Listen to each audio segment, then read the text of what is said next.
श्रीराम समर्थ. श्रोते हो, आपण ऐकत आहात श्री गोंदवलेकर महाराज यांचे प्रवचन. देवाकरिता स्वतःला विसरावे. तुम्ही स्वतःला दिवसातून एकदा तरी विसरता की नाही? हल्ली आपण आपल्याला विसरतो, पण ते विषयाकरिता विसरतो. स्वतःला विसरावे, पण ते विषयाकरिता विसरू नये. एखादे वेळेस असे होते की एखादी आनंदाची बातमी समजली म्हणजे आपण काय करतो हे आपल्याला समजत नाही. अशावेळी देह भानावर नसतो हेच खरे. त्याचप्रमाणे दुःखाची बातमी कळली म्हणजे होते. थोडक्यात म्हणजे आपण जेव्हा विषयाच्या अधीन होतो तेव्हा आपण देहाला विसरून विषय भोगतो. त्याचप्रमाणे क्रोधाचे होते. विषयासाठी देहभान विसरणे हे केव्हाही वाईटच, परंतु देवाकरिता जर आपण स्वतःला विसरलो तर ते फारच उत्तम.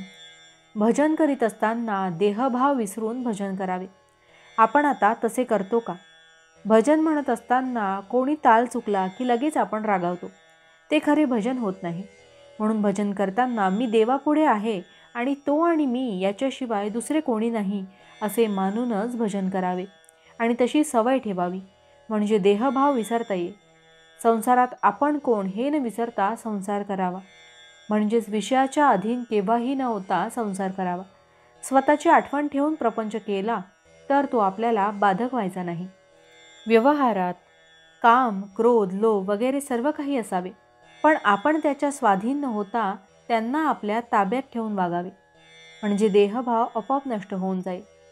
हे सर्व साधायला परमेश्वराला शरण जाणे हा एक सोपा मार्ग आहे आणि त्याकरिता नामस्मरणात राहणे हेच साधन आहे.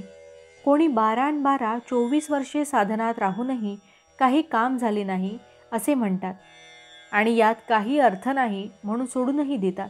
तेव्हा अशा लोकातच अर्थ नसतो की गुरुत काही नसते, तर आपणच याला कारणीभूत असतो हे पक्के समजावे. संन्यास घ्यायचा असेल तर बायकोला बरोबर घेऊन संन्यास घेता येईल का?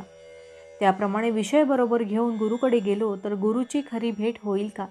ते शक्य नाही. याकरिता ते सांगतील ते साधन आधी करावे, म्हणजे चित्त शुद्ध होते आणि ते झाल्यावर त्यांची खरी भेट होते. म्हणून आपण त्यांच्याजवळ खरे समाधान मागावे आणि ते मिळाल्यावर आणखी काय मिळवायचे राहते, मग तो ज्या स्थितीत ठेवील त्यातच समाधान होते. देहभोगाची अशा वेळी काहीच किंमत राहत नाही आणि मग त्याला कंटाळण्याचेही कारण उरत नाही. भावार्थ, परमात्म्याचे स्मरण यातच विषयाचे विस्मरण. जानकी जीवन स्मरण जय जय राम. महारुद्र हनुमान की जय.